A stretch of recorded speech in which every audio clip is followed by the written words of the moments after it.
Halo marketeers, masih sama aku Rena di The Agency Ways A to Z dan masih sama Mas DJ. Hai.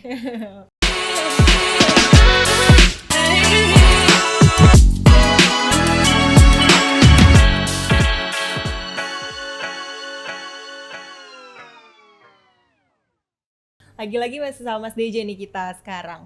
Nah sekarang kita topiknya bakal lebih menarik lagi Mas dari sebelumnya, yaitu PR crisis.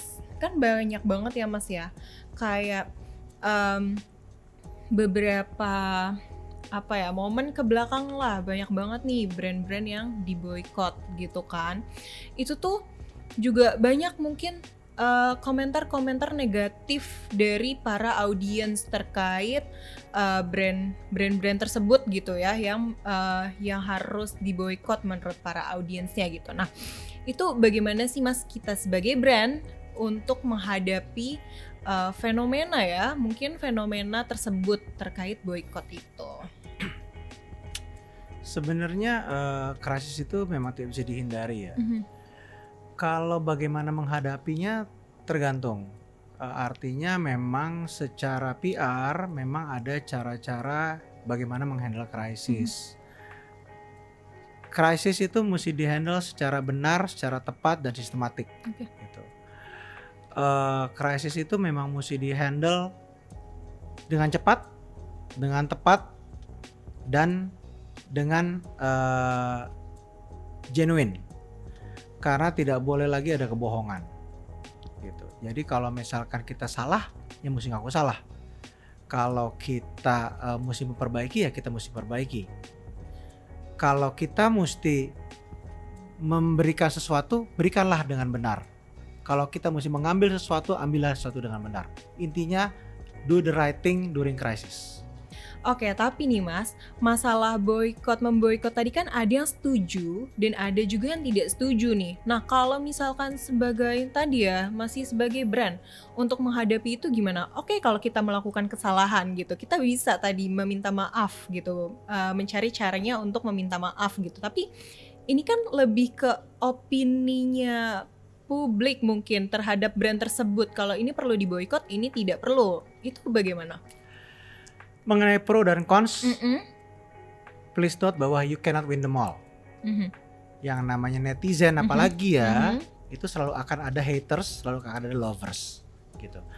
Jadi kita jangan pedulikan haters atau lovers, tapi kita pedulikan the truth dan yang benar gitu.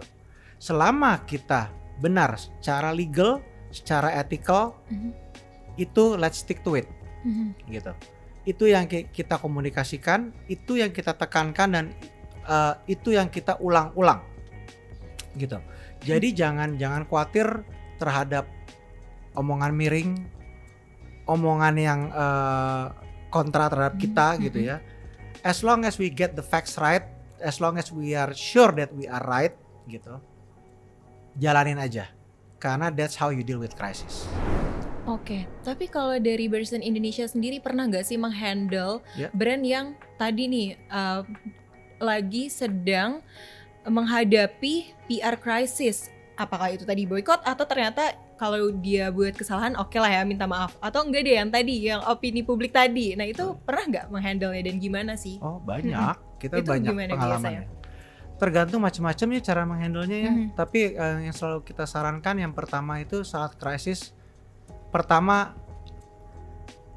kita pedulikan dulu nyawa orang. Nyawa orang itu apakah nyawa karyawan, apakah nyawa konsumen, apakah nyawa orang lain di sekitar perusahaan, di sekitar brand gitu. Yang kedua, kita selamatkan mengenai bisnis finansial gitu. Apakah boykot atau krisis ini merugikan secara finansial, seberapa ruginya? Karena kalau perusahaan rugi dan karyawan rugi, konsumen juga mungkin bisa dirugikan. Bahkan negara pun mungkin bisa dirugikan gitu ya. Kita mesti menyelamatkan kerugian itu. Terus yang ketiga, secara legal. Benar atau tidak secara legal? Comply nggak kita secara legal? We need to make sure bahwa kita comply gitu. Nah, Yang keempat itu adalah bagaimana kita make sure bahwa ini kita sudah berjalan di jalan yang benar dan memperbaiki. Yang kelima adalah how to recover. Gimana cara kita bisa kembali menghilangkan krisis dan kembali beroperasi secara normal. Yang keenam adalah mitigasi, bagaimana to make sure it will not happen again, the same crisis gitu. Apakah kita mesti mengubah prosedur, apakah kita mesti mengganti resources gitu ya, apakah kita mesti menambah modal, macam-macam gitu. Tapi 6 step itu mesti dilakukan.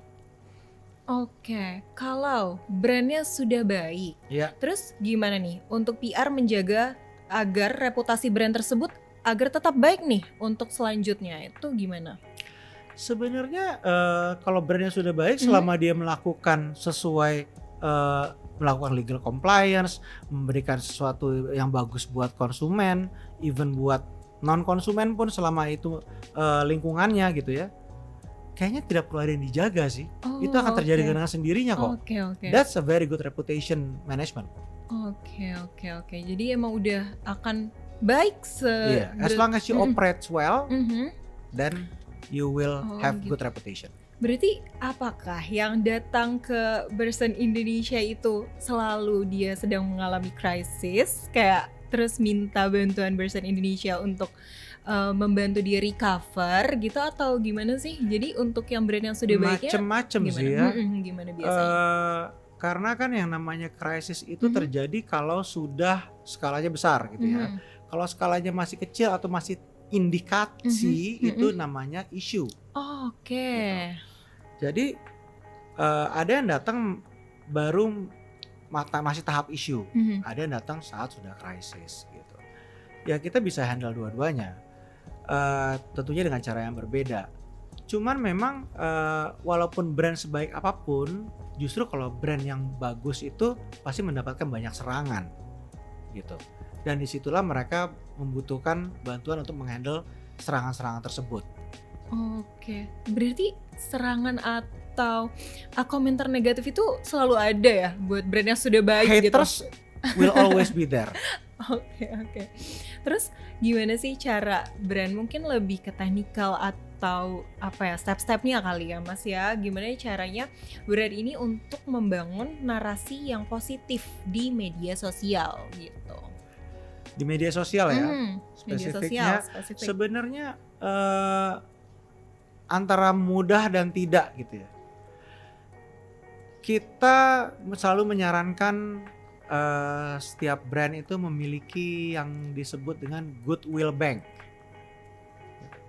Goodwill bank itu adalah semacam tabungan setiap hal baik yang mereka lakukan. Karena kadang-kadang kita itu kan melakukan hal baik tapi orang nggak tahu ya, atau kita melakukan hal baik tapi kita sendiri lupa, apalagi orang lain gitu. Nah kita bikin tuh tabungannya, dan tabungan itulah yang kita keluarkan secara berkala di sosial media.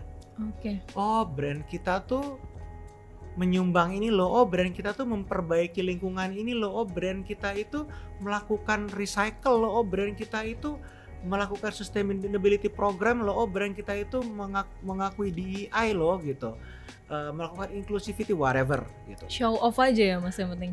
Bukan masalah show off ya, tapi it's about how you communicate whatever you are doing well gitu. Intinya adalah bagaimana kita menabung, kemudian mengkomunikasikan tabungannya kita. Not necessarily showing off sih sebenarnya, tapi just to make sure bahwa orang tahu we are doing those things di luar bisnis kita. Itu akan membantu kita terjaga dari krisis. Kalau malah nih konten tersebut jadi bumerang lagi buat brandnya, itu apa sih Mas yang harus dilakukan nih?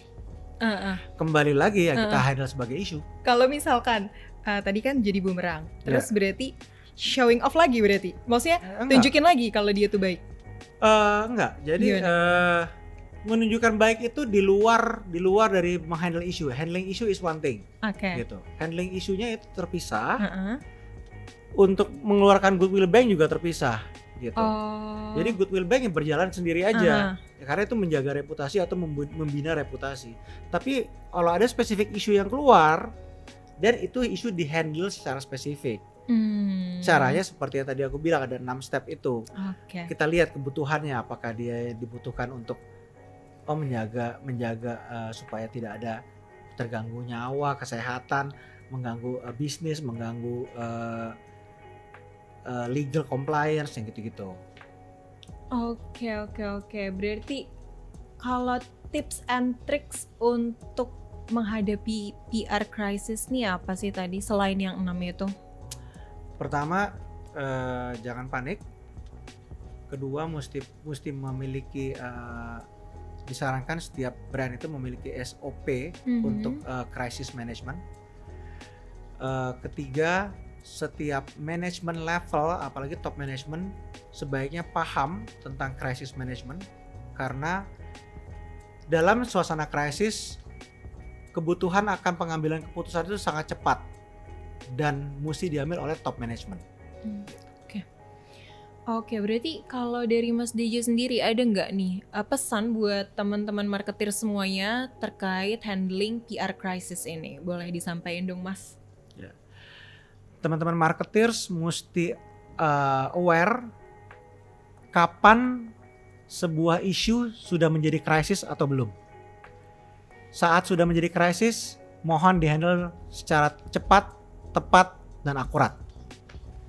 Sip, makasih banyak Mas DJ udah main-main ke Marketeers. Gimana teman-teman Marketeers? Sangat insightful bukan bahasan episode kali ini? Pasti kalian penasaran banget ya. Di Agency Ways A to Z selanjutnya akan membahas apa lagi sih? Biar nggak ketinggalan informasinya, yuk follow Instagram @marketeers dan @bersen.indonesia. Yap, jika kalian merasa episode ini bermanfaat, yuk like, komen, dan share ke teman-teman kalian. Dan buat kalian yang belum mensubscribe channel ini, jangan lupa subscribe Marketeers TV dan nyalakan lonceng notifikasinya biar kalian gak ketinggalan program menarik lainnya. Sampai jumpa di The Agency Ways A to Z episode selanjutnya. See you.